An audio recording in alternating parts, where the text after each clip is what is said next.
dekat lagi jelas, makna yang biasalah, dekat lagi jelas. Tetapi itu bukan yang dimaksudkan. Kemudian ada makna yang kedua iaitu ba'in khafi, makna yang jauh lagi tersembunyi. Ini makna yang tersirat lah. Selain makna yang zahir tadi, ada makna yang tersembunyi ataupun tersirat. Wahwal murad, itulah yang dimaksudkan. Itu takrif bagi tauriah. Tak apa, nanti bila kita lihat kepada contoh tauriah, mungkin kamu nampak apa yang dimaksudkan dengan takrif itu. Kemudian syaratul tauriah, syarat tauriah dia kata yashtaritu fil tauriah an takuna hunaka qarinatun tushiru ila annal ma'nal murad huwal ba'id. Yashtaritu kan yushtaritu lah disyaratkan yushtaritu disyaratkan fit tauriah dalam tauriah itu an takuna huna sesungguhnya berlaku di sana qarinatun qarina tanda ada berlaku di sana ataupun ada di sana tanda tushiru anna maknal murad huwal ba'in. Ada tanda bagi makna yang jauh. Ada tanda bagi makna yang jauh. Dalam tauriah mesti ada tanda ataupun qarina bagi makna yang jauh. Mesti ada. Kalau makna yang dekat kadang-kala ada, kadang-kala tak ada. Dia bukan syaratnya di situ. Syaratnya ialah pada makna yang jauh. Mesti ada qarina ataupun tanda yang menunjukkan kepada makna yang jauh. Baik. Kemudian qimatut tauriah al-balaghiyah. Qimatut tauriah al-balaghiyah. Apakah qimah? Ciri-ciri ataupun nilai yang ada tauriah pada tauriah dari sudut balaghah. Kita ambil yang ringkas je lah. Hazal nau' min alwani al-badi'iyah al-ma'nawiyah. Dia kata kat situ dia adalah jenis daripada jenis ilmu badik. Dia adalah jenis daripada jenis ilmu badik al-ma'nawiyah yang dilihat dari sudut makna. Sebab ilmu badik terbahagi ataupun dipecahkan kepada dua sebagaimana kita dah diterangkan sebelum ini. Ilmu badik dipecahkan kepada dua. Yang pertama ialah yang pertama ialah muhassinat labziah, iaitu yang dilihat dari sudut lafaz, keindahan yang dilihat dari sudut lafaz. Kemudian lagi satu ialah muhassinat maknawiyah, keindahan yang dilihat dari sudut makna. Keindahan yang dilihat dari sudut makna. Jadi tauriah ini termasuk daripada jenis yang muhassinat maknawiyah, keindahan yang dilihat dari sudut makna. Itu dia kata hazal nau' min alwanil badi'iyah ma'nawiyah allati taksibul kalam muta'ah. Yang terhasil daripada kalam yang cantik. Yang terhasil daripada kalam yang cantik. Itu tak penting lah. Baik, tak apa. Kemudian kita lihat kepada contoh. Contoh kepada tauriah. Yang bawah dia tu. Min zalik qaulun sirajuddin al-waraq. Qaul sirajuddin al-waraq. Wa khajlati wa sahaifi muswaddatun wa sahaiful abrari fi isyraki wa tawaqqufi bimawabbihin lai alin akaza takunu sahiful al-waraqi. Dimerahkan pada kalimah al-waraqi. Jadi kat sini yang dikatakan tauriahnya labzun lahu tu, labzun satu lafaz itu ialah yang bertulisan merah tu, iaitu al-waraqu. Jadi tauriah kat sini ialah perkataan al-waraqu. Tengok cara bawah tu. Fil baiti tsani ja'at kalimah waraq laha maknayan ini. Dikata kalimah al-waraqi tadi tu, al-waraq tadi tu mempunyai dua makna. Al-awwal wal qarib zahir. Makna pertama, makna yang dekat lagi jelas, iaitu memberi makna bai'ul kutub. Okey. Memberi makna penjual kitab. Okey, penjual kitab ya. Kalau orang Arab bila sebut al-waraqi itu maksudnya ialah penjual kitab, penjual surat khabar, penjual majalah. Okey, itu dinamakan al-waraqi. Okey. Walakin ghair murad, akan tetapi itu bukan yang dimaksudkan dalam syair tersebut. Okey, akan tetapi bukan yang dimaksudkan dalam syair tersebut. Okey, wa yarsihu lizalil makna kalimah sahih. Okey, apakah tanda yang menunjukkan bahawasanya makna pertama itu ialah penjual kitab? Okey, tandanya ada pada kalimah as-sahaif. Okey, as-sahaif mana? Wasahiful abrar tu. Okey, pada baris bait yang pertama tu, ya, pada bait yang pertama tu, okay, pada syatrus tsani disebut sahaiful abrar, penjual kitab ataupun penjual surat khabar yang abrar, yang baik hati. Okey, abrar yang baik hati. Okey, tu. Okey, jadi makna pertama ialah penjual kitab. Apakah tanda yang menunjukkan dekat situ bahawasanya dia memberi makna penjual kitab?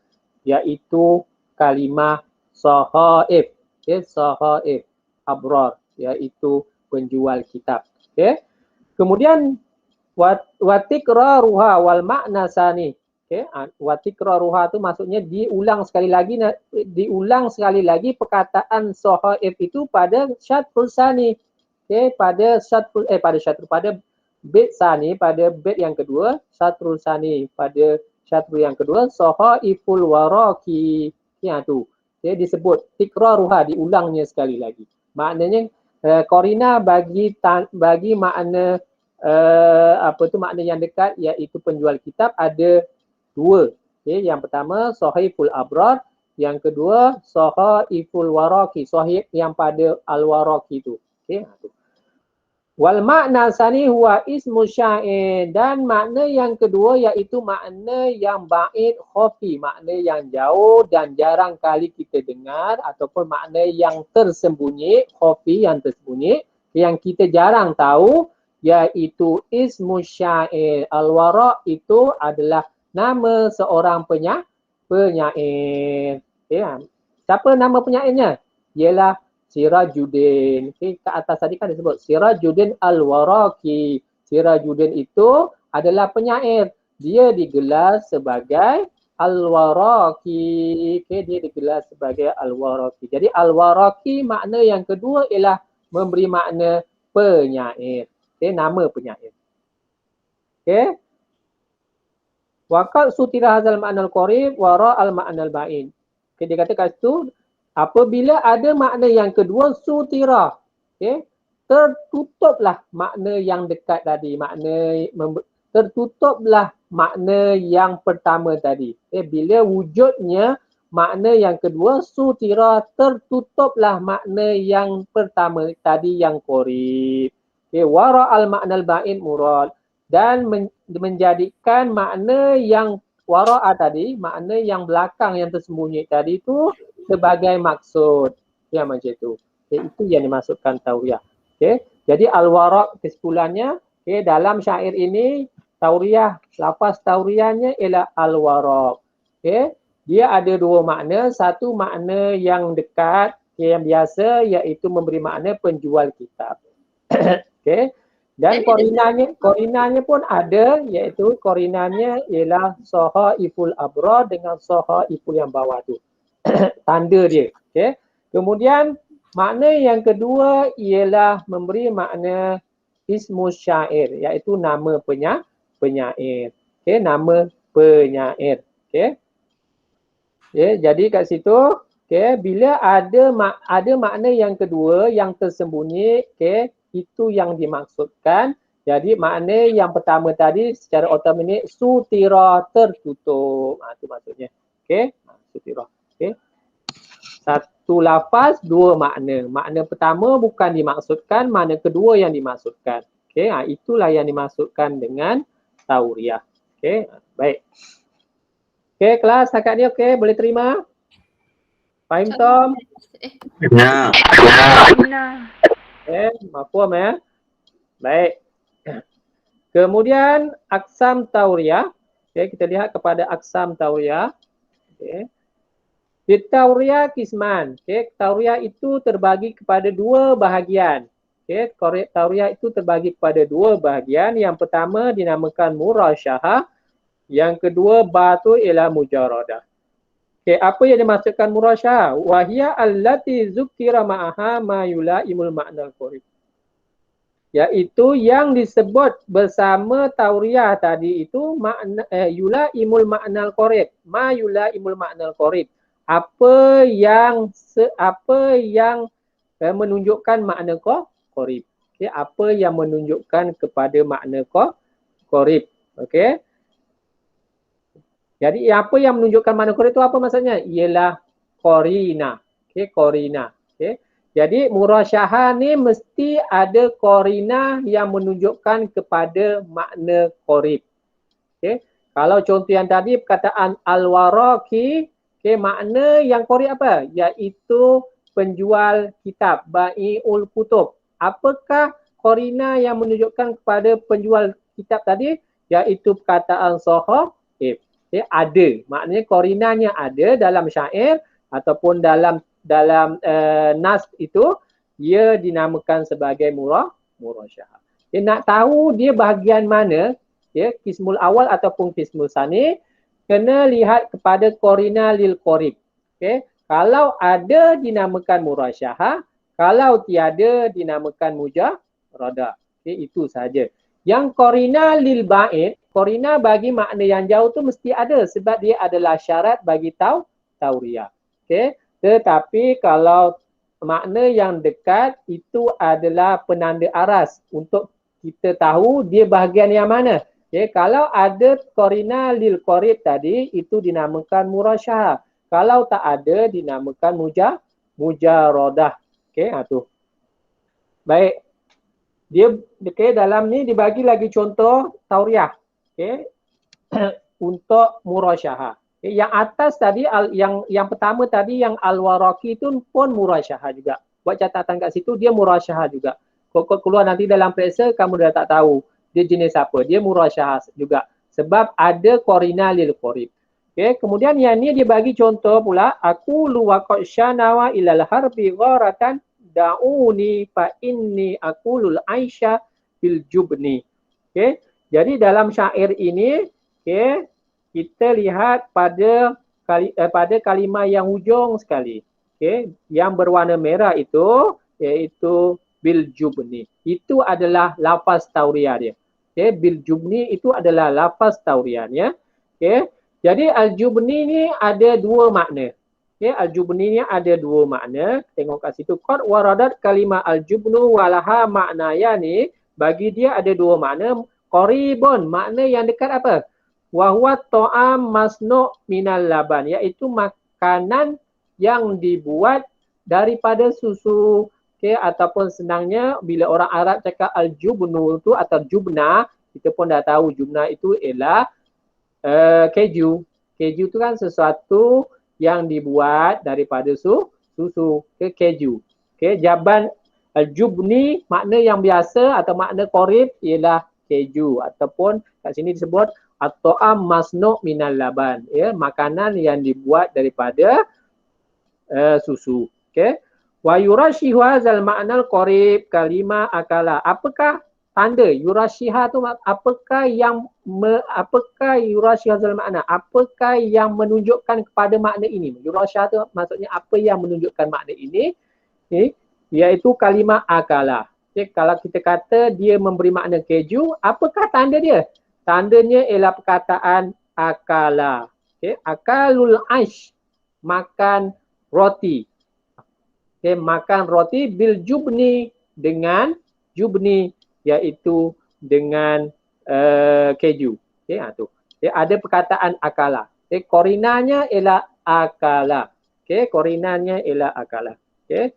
Wa hadzal ma'na ghair murad, akan tetapi al-jubnu kat situ bukan maksudnya keju. Okey, ya. Al-jubnu kat situ bukan maksudnya keju. Okey. Bal al-murad, bahkan yang dimaksudkan wal maknal ba'id, iaitu makna yang jauh, al-mutawari yang di belakang, iaitu makna yang tersembunyi. Okey, khalfa hadzal makna qarib, yang tersembunyi daripada makna yang dekat tadi. Wa huwal al-jubnu allazi yukabbilu sujaa, iaitu memberi makna pengecut. Ya, yukabbilu sujaa memberi makna pengecut. Okey, jadi al-jubnu ada dua makna, satu makna keju, yang kedua memberi makna pengecut. Okey. Tetapi yang dimaksudkan sebenar dengan al-jubnu dalam syair ini bukan maksudnya yang pertama, bukan maksud keju, tetapi yang dimaksudkan ialah pengecut. Okey, tu. Okey, itu yang dinamakan tauriah. Dan kenapa dia dikategorikan sebagai murasyahah? Bahagian yang pertama. Okay, sebab ada korina yang menunjukkan kepada makna korib tadi. Okay, makna korib tadi ialah keju. Ada tak korina yang menunjukkan ia kepada makna keju? Iaitu perkataan akalal ish, makan roti dengan keju.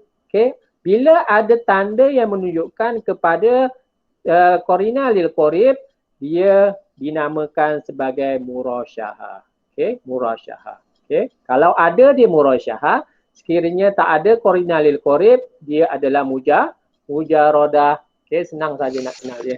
Okay. Kemudian tengok yamba. Okay, yamba. Okay. Farahin boleh, Farahin?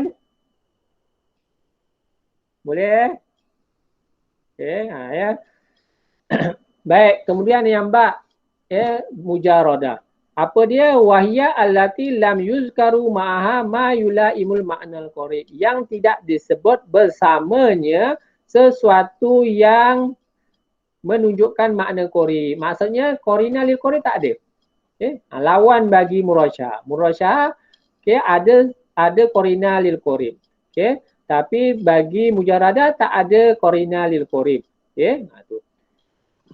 Jadi contohnya disebutkan sini wa min zalik qaulu Ibnul Nabata, syairnya panjang. Okey, kita terus pada baris yang ketiga, iza ra'aita qawafiha wa tal'atahu faqad ra'at muqlatakal bakhra wal nuna.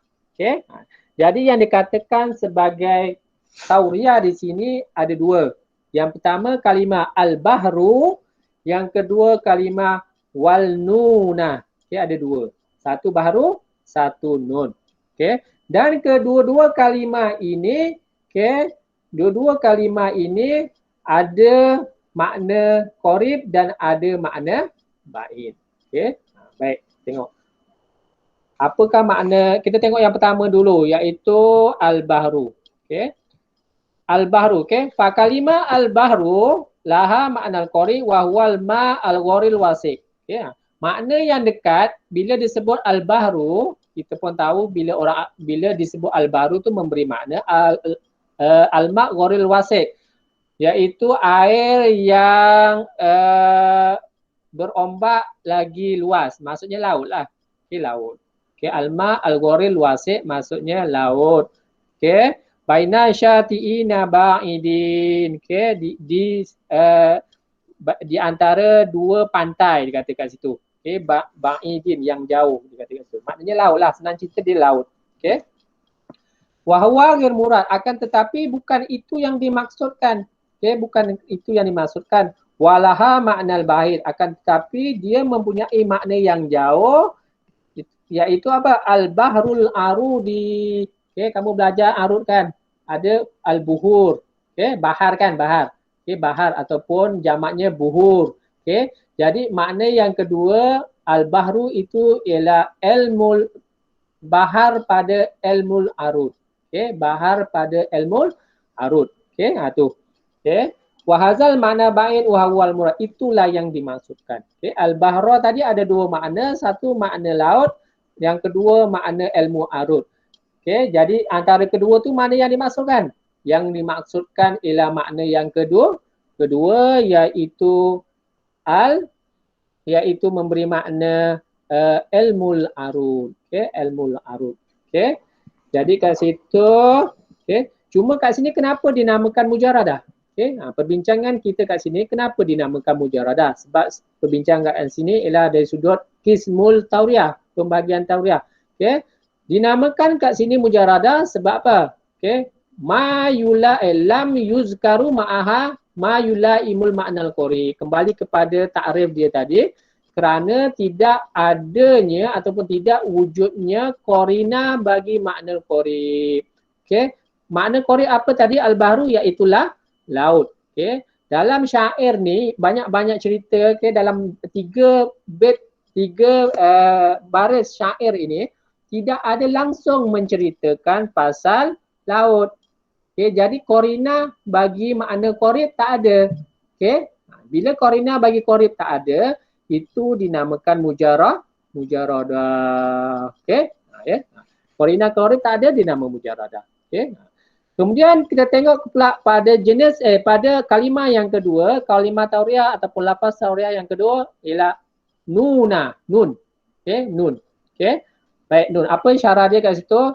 Tengok dekat perenggan yang kedua, kalimah nun laha maknayan al-qari wa huwal khawtu. Okey, makna pertama yang makna dekat bagi nun itu ialah ikan nun, okey, ikan Nabi Nuh, ikan Nabi Yunus, okey, iaitu ikan paus. Okey.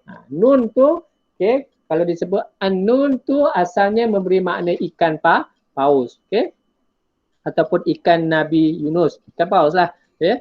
Wa kalimal bahru min qabli tushiru ila, okey, wa kalimal bahru min qabli tushiru ilaihi walha maknal ba'id wa huwal huruful hijab ma'ruf wa huwal maknal murad wa huwa yushiru ila nuniyah. Okey, panjang sangat. Okey. Jadi senang cerita, okey, kamu baca catatan kata nun itu yang pertama memberi makna al-hutu, iaitu memberi makna ikan paus. Okey, kemudian yang kedua makna al-ba'id, okey, iaitu memberi makna Ibnu Zaidun. Okey, Ibnu Zaidun. Nuniyah, nun tu memberi makna Ibnu Zaidun. Sebab Ibnu Zaidun digelar sebagai An-Nuniyah. Okey, Ibnu Zaidun tu gelarannya An-Nun. Okey, Nun. Tak pastilah sebab apa dinamakan Nun tu. Okey, gelaran kepada Ibnu Zaidun tu sebab apa digelar sebagai Nun tu saya tak pastilah. Tetapi Ibnu Zaidun tu memang digelar sebagai An-Nun. Okey, jadi Nun kat sini ada dua makna. Satu memberi makna ikan paus, satu lagi memberi makna Ibnu Zaidun. Okey, iaitu Ibnu Zaidun. Okey. Okey, Ibnu Zaidun. Okey, ada dua makna kat sini. Okey.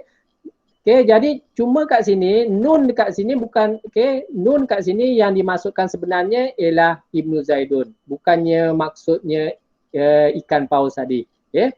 Kemudian sebab apa dinamakan mujaradah kat sini? Okay, sebab apa dinamakan mujaradah kat sini? Sebab tidak ada tanda ataupun korina bagi makna qorib. Okay, dalam syair ini tak ada langsung menceritakan pasal ikan paus. Tak ada cerita pasal ikan paus. Yang ada ialah cerita pasal Ibnu Zaidun. Yang ke atas tu, baris yang atas, yang pertama tu dekat syat tulisan itu ada sebut Ibnu Zaidun. Okay. Bila dalam syair tersebut ataupun dalam nas tersebut, okay, tidak ada korina ataupun tanda bagi makna qorib, itu dinamakan sebagai mujaradah. Kalau sekiranya ada, itu dinamakan sebagai murasyahah. Okay. Jadi itulah beza di antara dua bahagian tauriyah, okay, di antara murasyahah dengan mujaradah. Okay. Nak tahu bahagian dia, lihat kepada korina lil qorib. Kalau ada, dia adalah murasyahah. Kalau tak ada, dia adalah mujaradah. Okey. Baiklah, setakat ni okey. Boleh? Jelas? Wadih? Okey, antal wadih? Wadih. Baik, asantuna. Okey. Baik, kemudian ada apa sebarang pertanyaan? Okey, sebelum kita masuk kepada tajuk baru, tajuk lain. Okey. Ya. Yang An-Nun tu kan makna ba'id dia Ibnu Zaidun ke huruf hijab? Oh, jap. Wala makna baik wa huwa ijal ma'ruf. wal makna al-murad wa yashri illa nuniyah silap. Okey, sorry.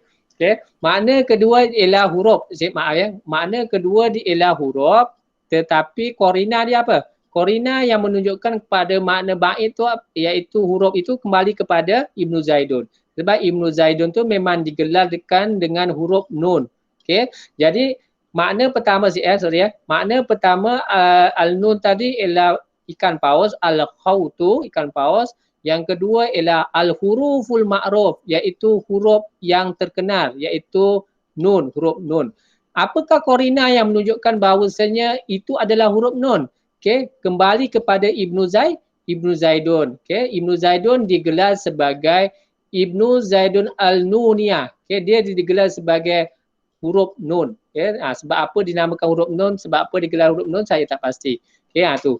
Okey, jadi kat sini dia korina lil ba'id ada, korina lil qarib yang tak ada, jadi dia mujaradah.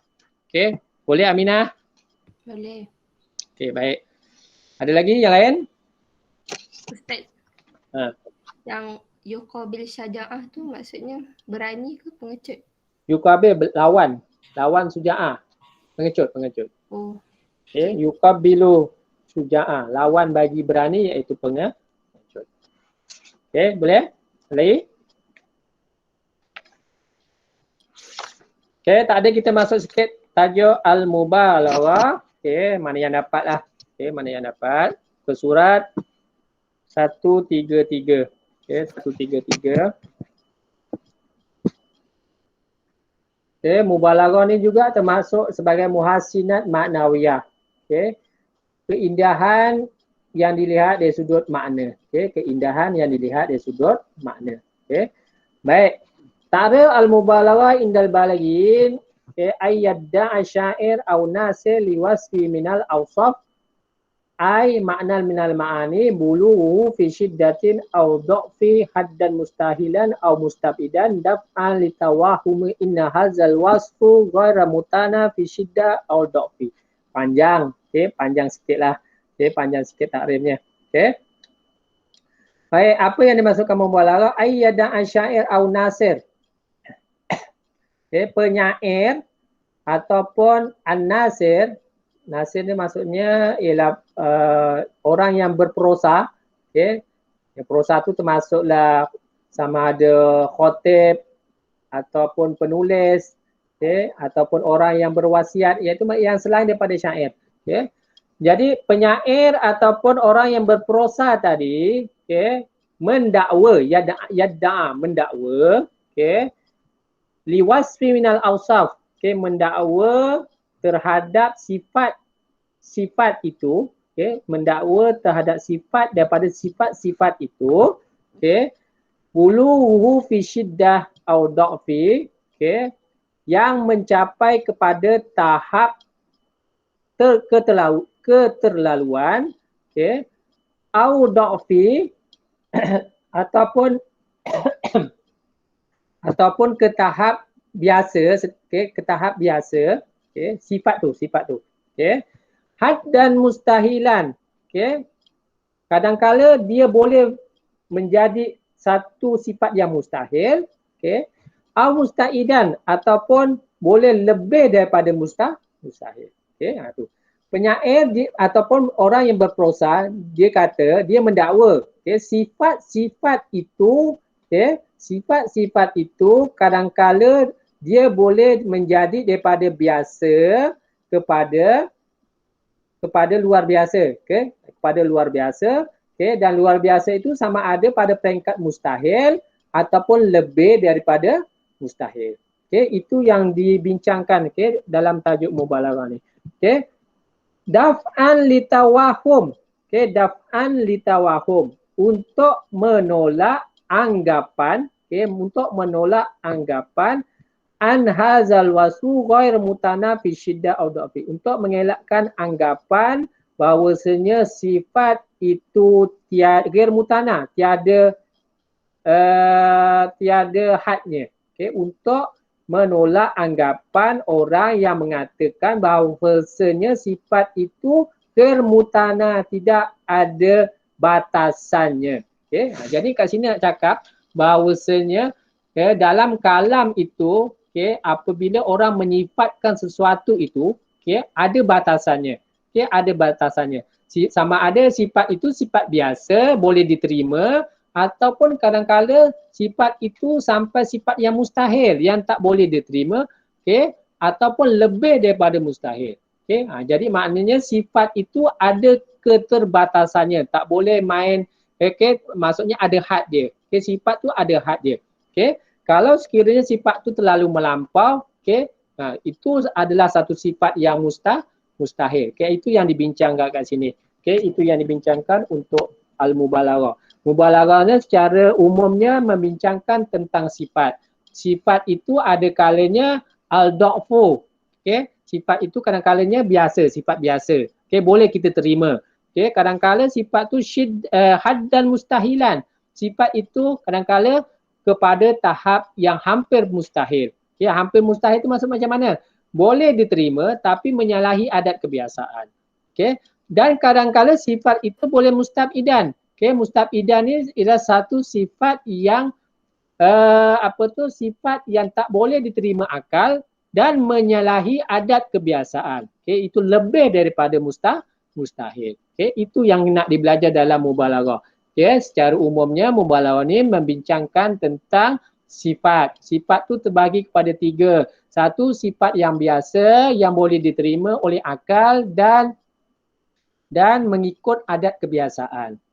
Kemudian yang kedua, dia adalah had dan mustahilan, hampir kepada mustahil. Yang dimasukkan hampir kepada mustahil itu ialah boleh diterima oleh akal tetapi menyalahi adat kebiasaan. Itu yang kedua. Dan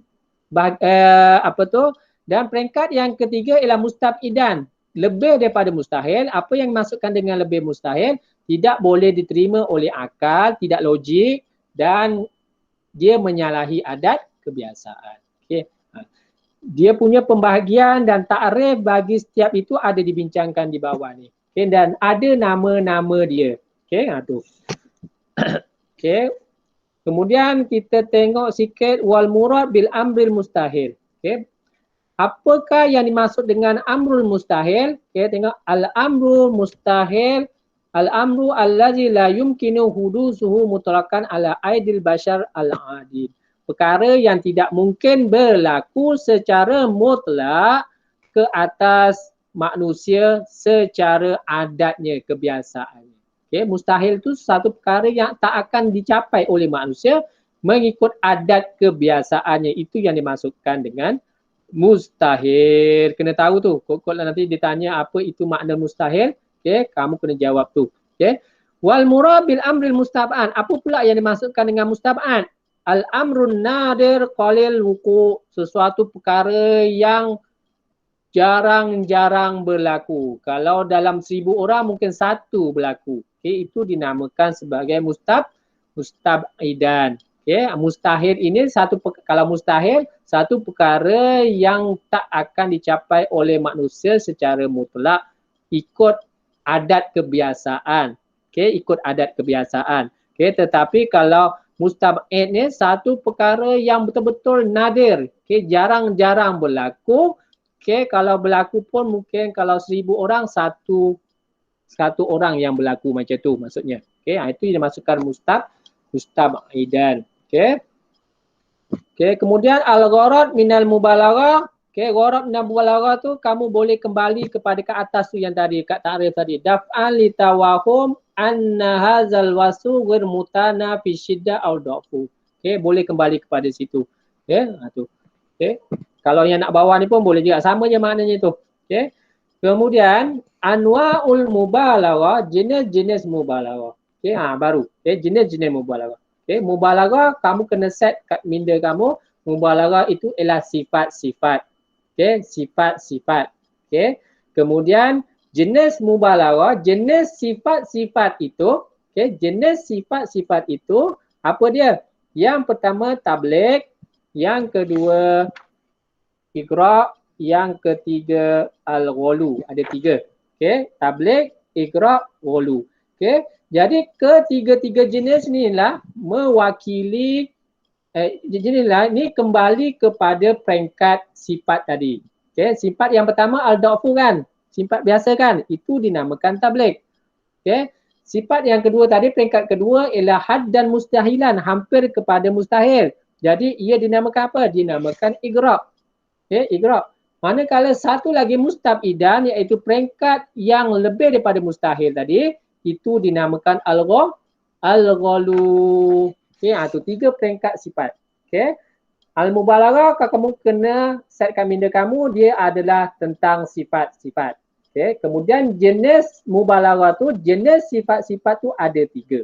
Okay. Yang pertama dinamakan tabligh, iaitu pada peringkat pertama, ataupun daripada takrif tadi, ia diistilahkan sebagai al-da'fu, iaitu peringkat yang pertama, iaitu peringkat biasa. Okay. Kemudian al-igra', okay. Igra' itu ialah pada peringkat yang kedua, iaitu had dan mustahilan, hampir pada mustahil. Dan yang ketiga al-walu, kembali pada peringkat yang ketiga, iaitu mustabidan, iaitu satu peringkat yang lebih daripada mustahil. Yang itu. Okay. Baik, tengok tabligh. Okay. Apakah ta'rif tabligh? Kita tengok sikit yang mana yang sempat ya. Tengok ta'rif je. Wahwa makanal wasful mud'afi mumkinan aklan wa adatan. Kamu ambil yang mumkinan aklan wa adatan tu senang. Okay. Boleh diterima oleh akal, logik. Sesuatu sifat yang logik boleh diterima akal, wa adatan, dan sifat itu mengikut adat kebiasaan. Mengikut adat kebiasaan. Okay. Sifat itu boleh diterima oleh akal, logik, dan diterima, dan sifat itu adalah mengikut adat kebiasaan. Okey. Baik. Okay, itu yang pertama. Manakala yang igra' tadi, yang peringkat yang kedua, tengok muka surat 134. Okey, muka surat 134. Okey. Maka na al-wasfu mud'afi mumkinan aklan walaisa mumkinan adatan. Okey. Itu ambil je mumkinan aklan walaisa mumkinan adatan. Ambil ringkas saja. Okey. Mungkinan aklan boleh diterima oleh akal, sifat itu logik, okay, boleh diterima oleh akal boleh menerimanya, walaisa mumkinan adatan, tetapi tidak mengikut adat kebiasaan. Okay, sifat itu logik, boleh diterima, tetapi tidak mengikut adat kebiasaan. Itu dinamakan igra'. Okay, kita tengok dulu perbezaan dulu di antara ketiga-tiga tu. Okay. Jadi yang pertama tadi tabligh. Okay, mungkinan aklan wa adatan. Boleh diterima oleh akal, iaitu logik akal, dan adatan, dan mengikut adat kebiasaan. Okay. Yang kedua igra', peringkat yang kedua igra'. Okay, mungkinan aklan walaisa mumkinan adatan. Diterima oleh akal, okay, sifat itu logik, tetapi tidak mengikut adat kebiasaan. Dan bentuk yang ketiga al-ghalu, muka surat 135. Kita tengok kat situ. Ghair mumkinin aklan wa adatan. Tidak boleh diterima oleh akal, maksudnya tidak logik, okay, tidak logik sifat itu. Wa adatan, dan tidak mengikut adat kebiasaan. Okay, dan tidak mengikut adat kebiasaan. Okay. Okay, dan tidak mengikut adat kebiasaan. Itu peringkat yang ketiga. Peringkat yang melampau, terlalu melampau. Okay. Akal tak boleh terima. Lepas tu salah adat pula, menyalahi adat. Itu peringkat yang ketiga, dinamakan al-ghalu. Jadi mubalaghah ni ialah tentang sifat. Okay. Sifat-sifat. Sifat-sifat itu ada 3 peringkat ataupun senang dinamakan anwa'ul mubalaghah, jenis-jenis mubalaghah, jenis-jenis sifat. Yang pertama dinamakan sebagai al-tabligh, iaitu peringkat yang pertama tadi, iaitu al-da'fu, peringkat yang biasa.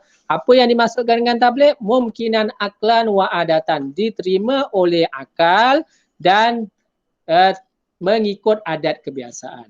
Okey. Kemudian yang kedua dinamakan igra', iaitu mumkinan aklan wala adatan, diterima oleh akal tetapi menyalahi adat. Okay. Itu dalam had dan mustahilan, hampir pada mustahil.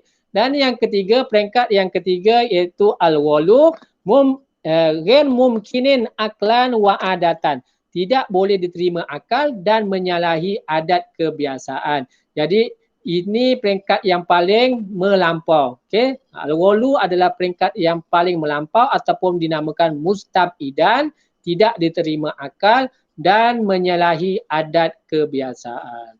Jadi itulah secara umumnya pelajaran kita tentang al-mubalaghah. Okey. Itu. Okey, secara ringkasnya. Lepas ni baru kita tengok pada contoh-contoh. Okey. Okay, waktu pun dah menunjukkan pukul 9, jadi cukuplah untuk hari ini. Okey, boleh ya untuk membalaghah secara umumnya, secara asasnya? Boleh ya? Boleh faham? Boleh Ustaz. Farahin boleh Farahin. Syairah, InsyaAllah boleh. Alif, Boleh. okey, Wan. Okey, Faris. Izzati, Nur Amina, boleh? Mafhum? Boleh insyaAllah. Okey. Okey, jadi untuk itu kerana masa telah melebihi 3 minit.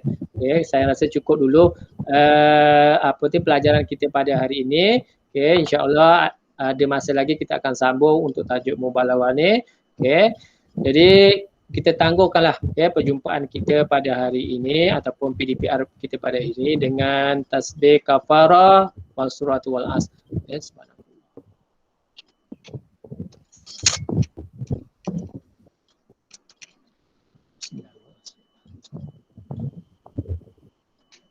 Assalamualaikum warahmatullahi wabarakatuh. Waalaikumsalam warahmatullahi wabarakatuh. Syukran Ustaz. Syukran Ustaz. Okay, baik. Syukran Ustaz. Syukran Ustaz. Terima kasih Ustaz. Okay, Afwan.